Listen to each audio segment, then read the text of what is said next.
Bonjour à tous et bienvenue sur le podcast MacPlanet. Alors récemment, donc, je vous avais parlé le mois dernier environ du MacBook Neo qui avait été annoncé en mars. Oui, en mars.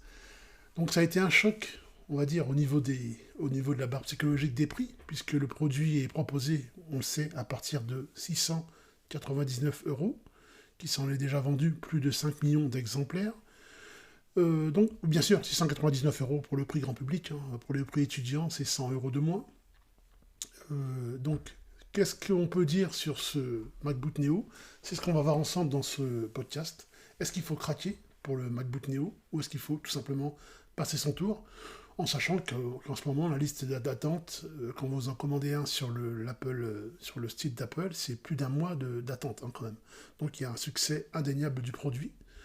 Mais moi, je ne vais pas tellement revenir sur tout ce qui, comment dirais-je, sur tout ce qui a contribué au succès du produit, tout ce qu'on a entendu à gauche, à droite, de manière concrète. Mais je l'ai eu plus de 10 jours dans les mains. Je vais vous dire vraiment ce que je pense, en toute sincérité, de de ce Mac, en fait. Ce Mac discount, finalement. Discount au niveau du prix, mais pas forcément des performances, comme je le dis toujours. Alors donc, on va faire un petit rappel assez rapide. Vous savez qu'il est proposé en quatre couleurs argent, rose poudré, jaune agrume et indigo. Donc ça, c'est les quatre couleurs de base. Très bien. Alors, ce produit, moi, je peux le comparer au MacBook Air M2 voire M3, pourquoi pas. Mais je ne vais pas, enfin, je vais essayer de pas trop le comparer au MacBook Air, puisque finalement, on va essayer de voir ce qu'il vaut par rapport à ses seules performances. Puisque en fait, pour moi, il ne tient pas forcément la comparaison avec le MacBook Air et j'ai pas trop envie de, comment dirais-je, j'ai pas trop envie de le mettre toujours en vis-à-vis avec le MacBook Air, puisque pour moi, c'est une gamme totalement différente. Même si, comme on le verra plus tard dans le podcast, même si on sait qu'au niveau des perfs, on est à peu près équivalent au niveau des simples tâches, en single core, en monotâche. Voilà. Donc, je vous l'ai dit, il est proposé en quatre couleurs à 699 euros. Donc, il est fanless, donc 1,23 kg, donc pas de ventilateur. J'ai envie de le dire, mais sans vouloir le dire, comme le MacBook Air. Et c'est l'héritier spirituel du MacBook 12, que certains ont peut-être connu. MacBook 12, tout simple, 12 pouces. Alors, ici, on est sur un écran 13 pouces. Donc, vous voyez, c'est un vrai 13 pouces. Parce que les MacBook Air 13 pouces, eux, on est plus sur un écran qui est à 13,6 pouces, donc qui tire plus vers le 14 pouces. Donc là, c'est un écran plus petit. Donc ça, d'emblée, faut le prendre en compte. Ça, c'est le premier point. Donc 13 pouces contre 13,6 pouces, vous allez voir, ça fait un changement quand même. Lorsque vous affichez une page en plein écran, c'est pas pareil. Si vous êtes jeune et que vous avez une bonne vue, pas de problème, mais sinon, préparez des lunettes. Voilà. Alors qu'est-ce qu'on peut dire de cette machine? Donc elle est animée, comme je l'avais déjà dit, par une puce A18 Pro. Alors cette puce, c'est la même puce qu'on retrouve dans l'iPhone 16 Pro. Sauf qu'ici, c'est une puce, entre guillemets, légèrement upgradée. Pourquoi? Alors je vais vous dire ça tout de suite. Parce que ici, c'est une puce Apple donc A18 Pro avec Apple Intelligence compatible, bien sûr. Mais elle a 6 cœurs CPU et 5 cœurs GPU. Donc elle a un peu plus de cœurs que l'iPhone 16 Pro. Donc les performances, forcément, ça se fera ressentir au niveau des perfs, donc plus puissantes. Alors, ce que je peux vous dire aussi sur le produit, toujours de manière globale, c'est que moi, je ne suis, je peux le dire sans déflorer le podcast, moi, je ne suis pas fan du produit. J'ai toujours préconisé le MacBook Air. Je préconiserais toujours un MacBook Air d'occasion M2 ou M3 plutôt qu'un MacBook Neo, puisque je trouve que beaucoup trop d'éléments ne sont pas présents. Alors, je vais m'expliquer plus en détail. Donc, je reviens sur la configuration. 6 cœurs CPU, 5 cœurs GPU. Le MacBook Air de base, si je vous prends par exemple le M2, c'est 8 cœurs CPU contre 8 cœurs GPU. Donc vous voyez, vous avez un potentiel plus puissant que vous n'allez peut-être pas remarquer en single core. Donc quand vous faites par exemple, vous utilisez votre Mac pour réaliser une seule tâche, vous faites du Photoshop, du Pixelmator Pro, monotâche. Navigation Internet, monotâche. Aucune différence avec le MacBook Air M2, M3. Par contre, lorsque vous allez utiliser votre Mac et le solliciter donc en multitâche, d'un côté, j'applique des effets spéciaux avec Final Cut, et de l'autre côté, je travaille avec Photoshop, et puis de l'autre côté, je récupère mes emails. Enfin, lorsque vous allez solliciter pour plusieurs tâches, là, vous allez sentir que les perfs vont être plus ralentis, plus modérés. Voilà. Mais pour ça, il faut le pousser. Quand même, ça, il faut quand même le dire. Alors, la machine, elle est proposée avec un stockage de 256 Go, à partir, bien sûr. Et ça peut monter, bien sûr, plus haut. Ça peut monter, je crois, au maximum... faut que je vérifie. Je crois que ça peut monter maximum à... que je dise pas de bêtises. À 512 Go. Voilà. Et d'ailleurs, si vous prenez la version 512 Go, vous aurez également le Touch ID. Donc vous avez le lecteur d'empreintes digitales qui n'est pas présent dans la version 256 Go de base. Donc ça aussi, il faut le dire. Donc c'est déjà encore un élément qui n'est pas présent dans le MacBook Neo par défaut, la version d'entrée de gamme. Ça, on l'a précisé. Ce que je voulais dire aussi au niveau au niveau de la mémoire, c'est 8 Go pour l'instant et ça ne sera pas plus de 8 Go. Il n'y a pas de version à 16 Go, vous serez cantonné aux 8 Go avec cette machine. Donc n'essayez pas de... En l'état actuel, vous n'allez pas pouvoir faire du développement, par exemple, web avec cette machine. C'est pas fait pour ça. C'est fait pour de la bureautique avancée, comme je l'ai dit tout à l'heure, la navigation Internet, des petits montages vidéo, TikTok, Instagram, des réels, des choses comme ça. Ça, il n'y a pas de problème, ça passera amplement. Mais vous n'allez pas faire un film d'1h45 avec un MacBook Neo. Les ressources et les effets spéciaux et le nombre de pistes audio et vidéo que vous allez pouvoir gérer, ça va ralentir un maximum. Donc c'est pas fait pour ça. Ce qui me dérange dans cette machine, beaucoup de choses me plaisent évidemment, mais je pointe l'accent sur ce qui ne va pas pour que vous puissiez voir si ce produit vous correspond ou pas. Ce qui me dérange, donc j'ai déjà dit, c'est l'écran Liquid Retina de 13 pouces seulement, je l'ai déjà dit. La résolution, forcément, elle est plus basse qu'un MacBook Air, puisqu'ici on est en 2408 x 1506 pixels, donc moins précise la définition d'image. Et la luminosité, par contre, donc, elle est la même. 500 nits, c'est pas super en extérieur, mais c'est bien en intérieur, on va dire. Si vous travaillez en intérieur, ça suffit largement, ou dans un amphithéâtre, si vous êtes étudiant, ça peut suffire. Ce que je n'aime pas non plus avec ce MacBook Neo, je ne veux pas dire ce Mac au rabais, parce que c'est péjoratif, mais ce que je n'aime pas avec ce MacBook Neo, c'est par exemple, c'est qu'au niveau des couleurs, c'est le sRGB. Alors, donc le sRGB, ce n'est pas la gamme de couleurs P3 des MacBook Air ou des MacBook Pro. Le sRGB, c'est, pour schématiser, c'est comme si vous aviez une boîte de crayons de couleur avec 12 crayons de couleur pour le MacBook Neo, et que pour le MacBook Air, vous avez une boîte de crayons de couleur avec 36 nuances de couleurs. Donc, moins de précision dans les couleurs, et dans la chromatique de manière globale, moins de précision, et c'est pas une machine faite pour l'édition de photos. Si vous êtes un photographe amateur, avancé ou professionnel, c'est pas une machine pour vous. Parce que les couleurs ne restituent pas fidèlement la réalité, contrairement au MacBook Air en gamme de couleurs P3 et au MacBook Pro a fortiori aussi en P3. Pas de technologie True Tone non plus pour l'affichage d'écran. Donc c'est l'écran de base, hein, le Liquid Retina de base, on va dire. C'est simplement ça.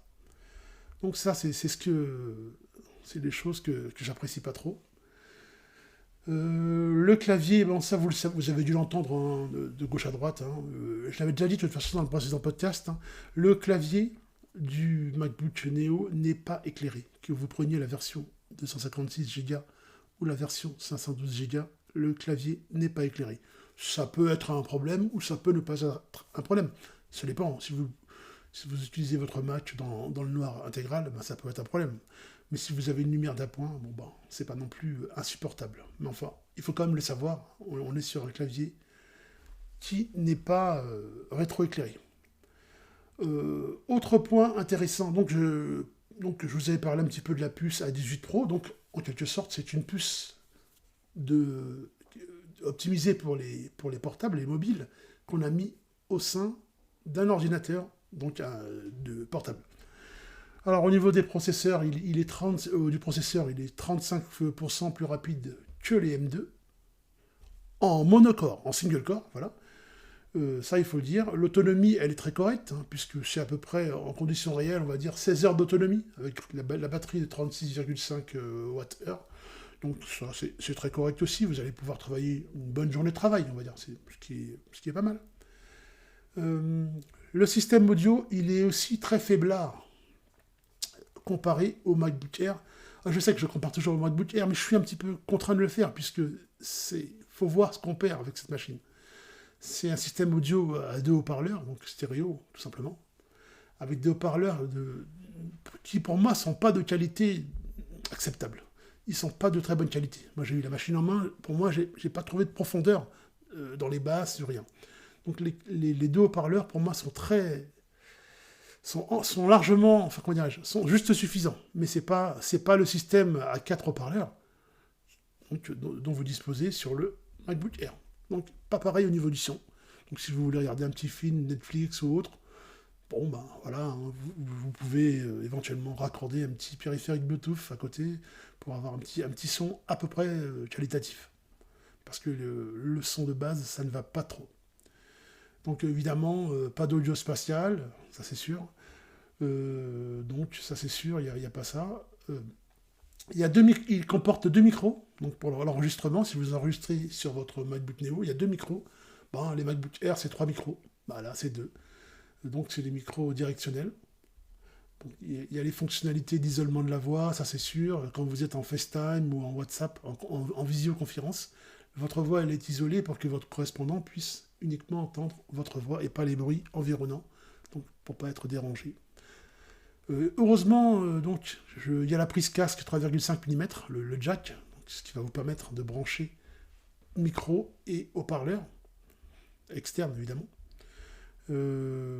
Clavier, ben, c'est à peu près le même clavier, sauf que les touches sont un peu plus restreintes, mais c'est un clavier 78 touches, donc classique. Ça aussi. Le trackpad, ben, ça, là aussi on a fait des économies du côté d'Apple, hein. C'est un trackpad qui ne comporte pas le Force Touch. C'est-à-dire qu'il n'y a pas la même précision, vous n'avez pas la sensation de cliquer. Le trackpad ne s'enfonce pas lorsque vous cliquez, lorsque vous double-cliquez ou lorsque vous triple-cliquez. Le trackpad ne s'enfonce pas. C'est un trackpad classique à l'ancienne, donc de base. Ça aussi, c'est un élément qu'il faut prendre en compte. Si vous êtes habitué au trackpad un peu plus premium, là, ça va être un peu compliqué. Au niveau du châssis et de la beauté de la machine, vous avez vraiment l'impression que tout est qualitatif. Donc c'est comme un MacBook Air, donc c'est un MacBook Pro, c'est de l'aluminium, c'est joliment fait, mais ce n'est pas tout à fait la même chose. Alors, donc ce que je vous disais, les petits points à surveiller. Alors avant de parler de la connectique, je voulais d'abord vous dire donc ce que moi j'envisageais au niveau du MacBook Neo pour le profil d'utilisateur, à qui se destine cette machine. Je l'ai déjà plus ou moins dit, aux étudiants, puisque si vous n'avez pas beaucoup de budget, vous allez la payer 100 € de moins, et puis maintenant même d'occasion, vous allez pouvoir la trouver moins chère. Donc une machine à 600 € qui fonctionne très bien pour la prise de notes, et pour être dans l'écosystème Apple, pour fonctionner en copier-coller avec hands-off entre l'iPhone et le Mac, ou l'iPad et le Mac, peu importe. Très bien pour l'étudiant, très bien. J'ai entendu dire aussi à gauche à droite que c'était bien pour les flottes d'entreprises qui voulaient s'équiper de Mac pas chers et performants. Oui, ça se tient. Mais je pense que l'entreprise, elle gagnerait plus à donner un MacBook Air à son employé qu'un MacBook Neo. Ça, c'est mon point de vue. Donc, comme il est très léger, comme je l'ai dit, il se glisse facilement dans le sac à dos. Ça, c'est vrai, 1,23 kg, 1,23 kg, on le sent quasi pas hein, dans le sac à dos, c'est pas mal. Et comme la coque est assez robuste, ben, on ne craint pas les chocs externes. Vous pouvez aussi l'utiliser si vous êtes un créateur, donc un créateur de contenu au sens large. Hein. Contenu vidéo, contenu audio, contenu... voilà, tout, au sens large. Donc si vous faites de la création de contenu, comme vous faites sur iPhone, hein, CapCut, TikTok, les réels Instagram, parfait, parfait. La machine elle est parfaitement armée pour ça. Ça, il n'y a pas de souci. En revanche, si vous êtes développeur, les 8 Go de RAM, donc c'est un mur infranchissable pour Docker ou bien les simulateurs un peu lourds. Ça, c'est pas la peine. Cette machine-là, elle n'est pas faite pour vous. Passez votre chemin. Si vous êtes photographe, comme je l'ai dit tout à l'heure, l'absence de couleur de la gamme de couleurs P3, et je vous le dirai après, on parlera des ports USB, USB-C plus tard. Ça ne va pas hein, pour le transfert d'images, de photos et de vidéos et l'étendue de la gamme de couleurs, ça ne va pas. Donc en tant que photographe ou monteur vidéo vraiment plus avancé, c'est pas une machine pour vous. Forcément, là vous irez plus vers du Mac Studio, MacBook Pro, voilà, M5, Max, Ultra et compagnie. Alors, c'est ça. Alors, si on devait faire un vis-à-vis comme ça, de manière rapide, hein, comme ça, un petit point à ce niveau du podcast, là, comme ça, entre le MacBook Neo et les MacBook Air M2, M3, puisque ce sont les rivaux finalement, ben, on peut dire comme ça que le Neo, c'est le sprinter. Donc, il lance très vite les applications, le prix. Donc, quand vous travaillez en monotâche, c'est la machine parfaite. Mais le MacBook Air, lui, c'est un marathonien. C'est-à-dire qu'il est meilleur pour exporter les vidéos, appliquer des dizaines, des quinzaines, des vingtaines d'effets spéciaux à une vidéo de manière très rapide. Il est meilleur sur la durée, le MacBook Air, si vous voulez. Si vous faites des tâches plus lourdes sur la durée, grâce au multicore, il est meilleur sur la durée. Et on verra également après, grâce à son port Thunderbolt, le MacBook Air est bien meilleur. Le MacBook Neo, il est aussi compatible Apple Intelligence, donc de toute façon, bientôt on va passer à macOS 27. Hein, donc d'ici septembre, on sera sur macOS 27, septembre 2026, on sera sur macOS 27. Et Apple Intelligence, on le sait, on intégrera Gemini, des fonctionnalités avancées. Vous allez peut-être pouvoir piloter un petit peu l'interface à la voix, hein, grâce à l'IA intégrée. Donc, tout ça pour dire quoi? Que la puce, le Neural Engine de la puce A18 Pro, ça suffit largement. Pour faire de l'IA, du résumé de texte, la reconnaissance vocale, la création de miniatures, de vignettes pour illustrer vos vidéos YouTube. Il n'y a aucun problème, il y a des capacités en IA, on va dire, passables. Voilà, c'est ça. Donc c'est une machine que vous allez pouvoir garder 3-4 ans, on va dire. C'est quand même pas mal. Alors ce que sur les points sur lesquels je tique encore avec ce MacBook Neo, c'est la connectique. Alors je suis plutôt fâché là, parce que quand je vois qu'on a une machine fraîchement arrivée en mars, là, on a du Wi-Fi 6E et non pas du Wi-Fi 7, bah, ça fait quand même mal. C'est dommage. Alors c'est bien, ils ont pensé au Bluetooth 6, ça c'est très bien, comme le M5, comme le MacBook Air M5, par exemple, mais ils n'ont pas pensé à mettre du Wi-Fi 7, et ça aurait été vraiment génial, puisque là, on en est à un stade où je pense tout le monde est en train on a de plus en plus de box en Wi-Fi 7, et si on n'a pas de box en Wi-Fi 7, on passe à des routeurs TP-Link, par exemple, en Wi-Fi 7, voilà, du tri-band. Donc là, on est en train de changer tout l'écosystème, et on arrive au Wi-Fi 7 pour l'iPhone, pour les ordinateurs domestiques, et là, on est encore cantonné au 6E. Je trouve ça dommage. Ça, c'est la première chose. Alors, la grosse chose qui fâche, c'est bien sûr les ports USB. On a un port USB 3, donc un port USB-C qui fait l'USB 3 en termes de vitesse, et on a un port USB 2, donc en termes de vitesse encore plus lent. Alors le port USB 3, donc les deux ports USB-C, hein, mais ils sont compatibles l'un en USB 3 et l'autre en USB 2. Ben, le port le plus rapide, forcément le port USB-C compatible USB 3. Vous allez pouvoir brancher votre moniteur externe, si vous en avez un. Bon, vous pouvez brancher un moniteur 4K, il n'y a aucun problème. Vous allez pouvoir brancher votre moniteur externe, vous allez pouvoir brancher vos périphériques rapides pour les transferts de vidéos, de photos, pour votre sauvegarde Time Machine et autres. Ça, c'est le port le plus rapide que je vous conseille d'utiliser pour les tâches qui requièrent le plus de débit. Donc là, on est sur un port à 10 gigabits seconde. Donc vous allez me dire, c'est super et tout. Donc non, c'est pas super en fait, parce que 10 gigabits seconde sur le MacBook Air, ne serait-ce que le M2, on est sur du port Thunderbolt USB 4, soit une vitesse qui avoisine les 40 gigabits seconde. Donc c'est quand même pas la même vitesse. Donc ça, gros défaut. Même le port USB le plus rapide du MacBook Neo n'est pas assez rapide en vitesse de transfert. Donc ça, va falloir penser à ça quand vous allez acheter des SSD externes ou des disques durs externes, pour ceux qui en achètent encore. Vous n'avez pas un port super rapide. Ça, c'est dommage. Et le deuxième port, vous l'avez compris, c'est un port donc USB-C donc, au niveau de la connectique, mais au niveau du débit, c'est 480 mégabits seconde, puisque c'est un port USB 2. Donc parfait pour les clés USB, petites choses comme ça. Voilà, si vous branchez des petites choses comme ça, un clavier, une souris, ça peut aller, un cadre dongle. Mais pour toutes les tâches rapides, je vous conseille d'investir qu'il faudra encore investir dans un petit hub que vous allez brancher au port USB 3. Et à ce hub, vous allez brancher tous vos périphériques, puisque c'est le port le plus rapide. Ils ont voulu faire un effort en mettant deux ports USB-C. Mais bon, puisque c'est une puce d'iPhone, vous voyez bien, sur l'iPhone, vous avez un seul port USB-C. Et selon le modèle d'iPhone, ce sera un port USB-C rapide ou pas rapide, en fonction de si c'est du Pro, du Pro Max ou de l'iPhone standard. Donc là, ils ont voulu faire plaisir en mettant un deuxième port USB, mais c'est un port un petit peu au rabais. Ça, il faut le savoir. Donc ça, c'est vraiment les choses qui m'ont fâché. J'ai pas trop compris non plus pourquoi le Touch ID n'était pas nativement installé sur toutes les machines.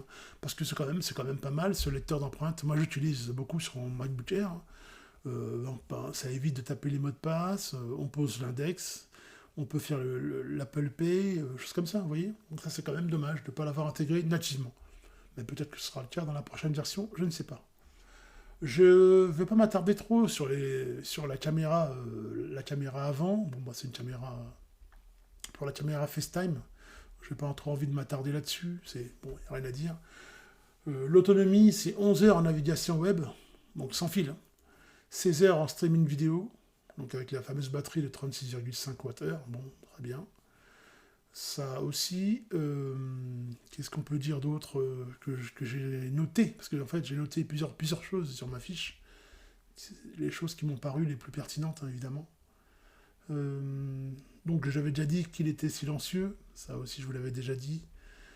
Globalement, est-ce que je conseillerais cette machine? Écoutez, franchement, comme je l'ai dit, hein, en fonction de votre profil, hein, si vous êtes un utilisateur qui n'a pas des besoins intensifs, oui, je vous la conseillerais, forcément. Et pas des gros moyens financiers, je ne vais pas vous dire, non, ne prenez pas cette machine. Prenez-la si vous n'avez pas beaucoup de budget et que vous voulez avoir du neuf. Et que ça correspond vraiment à votre profil. Maintenant, si vous avez le même budget, vous pouvez, pour les 600-700 euros, avoir du MacBook Air M3, voire même M4. Ce qui est beaucoup mieux, puisque vous aurez une dalle d'écran de meilleure qualité, donc vous aurez le Touch ID, vous aurez le clavier rétroéclairé, vous aurez une machine plus puissante en multicœur et en monocore. Donc moi je vous conseille plutôt d'aller vers l'occasion avec un MacBook Air 13 pouces M4, par exemple, s'il fallait vraiment regarder ça. Donc aux alentours de 800, pour 200 euros de plus, on va dire, je vous conseille de prendre de l'occasion avec une batterie qui est à plus de 90% de charge. Et mieux vaut prendre pour moi un MacBook Air 13 pouces M4 d'occasion qu'un MacBook Neo A18 Pro. Mais ça, c'est moi qui le dis, et c'est ce que je vous conseille. Parce que je n'ai pas la langue de bois et je ne veux pas vous dire d'acheter cette machine juste parce qu'elle est pas chère. Sauf si vraiment, comme je l'ai dit, vous êtes vraiment braqué sur il me faut du neuf et je veux faire plaisir à mon enfant étudiant, ou voilà, faire un cadeau sans y laisser ma bourse. C'est un premier point d'entrée dans le monde Apple. Bon, peu importe les raisons, moi je ne suis pas là pour juger les raisons de chacun, mais pour moi c'est. Enfin bon, c'est pas ce que je conseillerais d'emblée, voilà, on va dire. Voilà. Je comprends que certains ou certaines veuillent cette machine, mais je ne la conseillerais pas. Ça, je peux pas dire ce que je ne pense pas. D'accord. Donc, je préfère largement vous conseiller un MacBook Air avec 16 Go de RAM, un reconditionné, ou d'occasion sur le bon coin, ou je ne sais quoi, là. Enfin, voilà. Que ça. Si vous travaillez avec des fichiers volumineux, donc, choses comme ça, c'est pas une machine faite pour vous. C'est vraiment une machine pour des occasions ponctuelles comme ça, pour ultra mobile, on va dire, pour des petits travaux comme ça, légers, légèrement, pas les travaux intensifs, comme ça, des petits dépannages, un peu de montage vidéo, un peu de traitement de texte, un peu de PAO, vous voyez, mais c'est pas une machine que je conseillerais pour du long terme, c'est ça.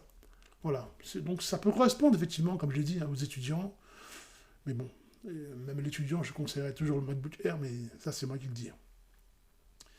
Alors, quoi d'autre? Ce que j'avais noté aussi de pertinent par rapport à ce MacBook Air. Bien sûr, donc je l'ai dit, vous avez accès, vous avez accès et vous aurez encore plus accès en septembre à toutes les fonctions Apple Intelligence, donc IA. Ça c'est pas mal aussi déjà. D'emblée que la machine elle soit déjà pareille pour ça. Si vous hésitez entre un MacBook Neo et un PC portable d'entrée de gamme, sans hésiter, là je vais vous le dire, c'est le MacBook Neo. Parce que macOS, c'est un système qui est mieux optimisé que Windows 11, déjà, pour commencer. Et vous allez pouvoir faire bien plus de tâches avec uniquement 8 Go de mémoire. Vous allez faire beaucoup plus de tâches avec beaucoup plus de vélocité que sur un PC portable Windows. Donc, passez votre chemin pour le PC portable Windows, entrée de gamme de Leclerc, Carrefour, je ne sais quoi. Évitez. Allez plutôt sur un MacBook Neo si vraiment vous n'avez pas les moyens. Voilà, ça aussi, je voulais le dire. C'est plutôt ça. Alors, on apprend là, donc j'aime pas trop parler des rumeurs, je préfère être concret et parler de ce qui est plutôt que de ce qui sera, ou de ce qui. Enfin, j'aime pas trop parler des éventualités qui n'existent pas encore, mais bon. Mais, a priori, on pourrait avoir l'année prochaine un MacBook Neo 2 avec non pas 8 Go de RAM, mais 12 Go de RAM. Donc, ça pourra faire beaucoup plus l'affaire que ce modèle qui est le premier coup d'essai, la version 1.0, on va dire. Donc, ça, c'est bien. Ça, c'est bien aussi. Donc, si vous hésitez encore à l'acheter, peut-être qu'il faut attendre la deuxième mouture, la deuxième version du MacBook Neo. Ça, je pense aussi. Sinon, qu'est-ce que j'avais encore noté d'intéressant par rapport à ma fiche? Ouais, c'est ça. Bah, globalement, je vous ai à peu près fait le point. Donc vous avez compris, hein, je ne suis pas fan du MacBook Neo, mais je comprends très bien qu'on puisse l'acquérir. Mais j'en suis pas du tout fan et je conseille systématiquement à tous ceux qui m'en font la demande, un MacBook Air plutôt qu'un MacBook Neo. Même sur la durée de vie du produit, le MacBook Air, pour moi, c'est une durée de vie de au moins 6-7 ans. Tandis que le MacBook Neo, c'est 4-5 ans pour moi. Voilà. Donc, c'est à peu près tout ce que je voulais vous dire au sujet de ce phénomène, le phénomène MacBook Neo. Et je vous remercie d'avoir suivi le podcast Mac Planet.